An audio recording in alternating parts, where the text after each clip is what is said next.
आज अमूलसम आपल्या राज्यात दूध घेतो म्हणून दूध संकलन चालू आहे मित्र. मी सारखं त्यांना बैठक घ्यायचो त्यांच्या एमडींच्या, विनंती करायचं राहायचो, दूध कमी होऊ देऊ नका, दूध कोटा कमी करू नका, अधिकाधिक दूध वाढवा. कारण आता पनीर हे दुधापासून होत नाही. आता काही काळापूर्वी भारत सरकारनं व्हेजिटेबल ऑइलपासून पनीरची परवानगी दिली. त्यामुळे तुम्हाला हॉटेलमध्ये पनीर मिळतं ना, सगळं ते दुधाचं नाही आहे, व्हेजिटेबल ऑइलचं आहे.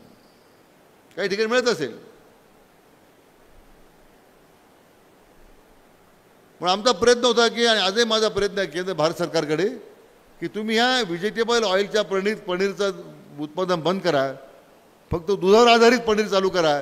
म्हणजे आपलं नुसतं दुधावर आधारित जरी पनीर झालं तरी 40 लाख लिटर दूध आपलं त्या पनीरला जाईल. हे वेगवेगळं आव्हान आहे, ते तुम्ही काळानुरूप तुम्हाला थांबवता येत नाही. आपण आता गोसेवा काढलं, पहिल्यांदा गाईला गोमातेचा दर्जा दिला, गोमाता म्हणून तिला संबोधतोय आपण. देशी गायांचा वाण वाढला पाहिजे, गिर गाया वाढल्या पाहिजे, त्यासाठी आपण प्रयत्न करतायत. आपण आता प्रति गाईला,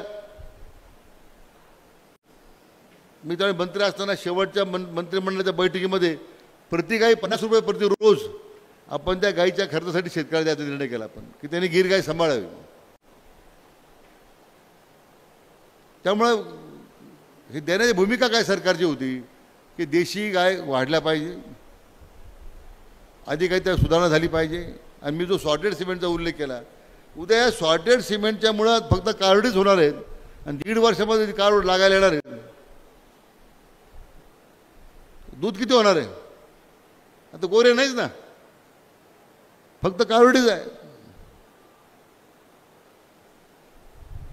म्हणजे या दुधाच्या उत्पादनाची आता विक्री व्यवस्था काय करावी लागणार आहे याचा आतापासून विचार करावा लागेल मित्र.